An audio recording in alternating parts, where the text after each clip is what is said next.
जय वाल्मीकि, जय भीम, नमो बुद्धाय, जय मूल निवासी। दोस्तों और साथियों, मैं चंद्रदास टांक आज आप लोगों के साथ एक बहुत ही अहम मुद्दे पर एक वीडियो साझा करने जा रहा हूं साथियों, जिसका शीर्षक है हिंदू कोड बिल। साथियों, आखिर यह हिंदू कोड बिल है क्या? आखिर हिंदू कोड बिल क्या दर्शाता है और किसके लिए है और इसके थ्रू किसको क्या क्या अधिकार दिए गए? तो चलिए साथियों शुरू करते हैं हिंदू कोड बिल। साथियों, जब यह बिल संसद में पास नहीं हो सका और इस बिल की राह में रोड़े अटकाए गए, उस समय की तत्कालीन पंडित जवाहरलाल नेहरू जी की कैबिनेट से बाबा साहब भीमराव अम्बेडकर ने अपने पद से त्यागपत्र दे दिया और पंडित जवाहरलाल नेहरू जी के प्रति अपनी नाराजगी भी जताई थी।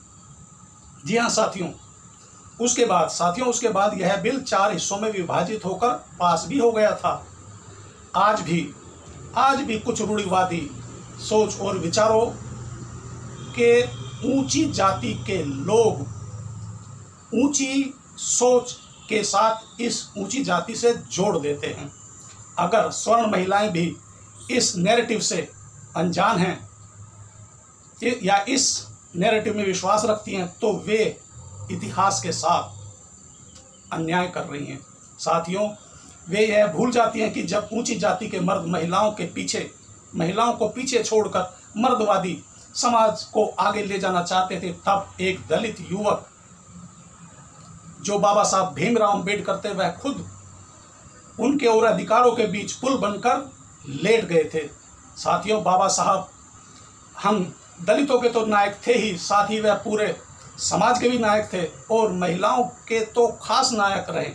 ज़्यादातर स्वर्ण महिलाएं इस बात से अनजान है कि जब उनकी जाति के लोग उनके और उनके अधिकारों के बीच धर्म का विशाल पहाड़ खड़ा कर रहे थे, उस समय बाबा साहब भीमराव अम्बेडकर दशरथ मांझी बनकर अकेले ही उस पहाड़ को तोड़ रहे थे।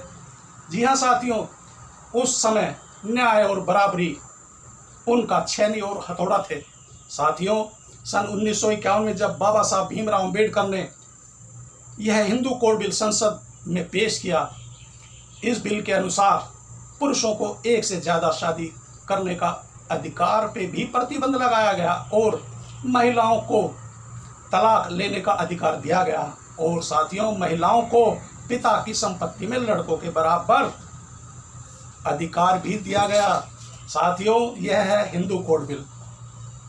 साथियों, जैसे अभी मैंने अपने वीडियो में भी कहा और पूरा भारतवर्ष जानता है कि बाबा साहब भीमराव अम्बेडकर पूरे भारतवर्ष के नायक थे।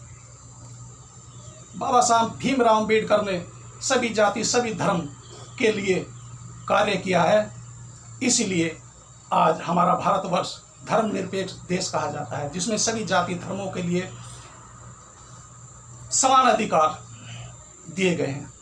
मगर साथियों, बाबा साहब भीमराव अम्बेडकर ने हम बहुजनों, दलितों, अति दलितों और महिलाओं के लिए तो विशेष कार्य किया था, हिंदू कोड बिल पास कराकर, जिसके कारण आज भारतवर्ष में महिलाएं आईएएस हैं, आईपीएस हैं, पायलट हैं, बड़ी बड़ी सरकारी या गैर सरकारी संस्थानों में बड़े बड़े ऊंचे पदों पर आसीन हैं और आज वे अपने पति या अपने परिवार के किसी भी पुरुष के साथ कंधे से कंधा मिलाकर अपने देश, समाज और अपने परिवार का भरण पोषण कर रही हैं और भारतवर्ष का नाम भी रोशन कर रही हैं। साथियों, यह है हिंदू कोड बिल।